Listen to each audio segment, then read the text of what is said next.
జనాలు దగ్గరే దయచేసి అర్థం చేసుకోండి. ఒకసారి టైం అయిపోతుంది మీటింగ్ కి. మీరందరూ ఇంత సాధిస్తారు, దయచేసి అర్థం చేసుకోండి బ్రదరు.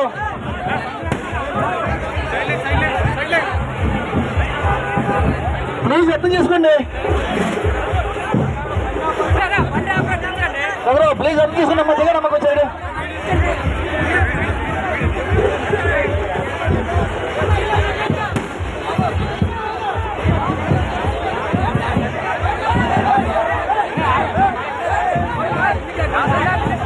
దిగాలి, ప్రసారం దిగాలి. పైకి సబ్జీ తీసుకుని సార్ ఎక్కుతారు పైకి.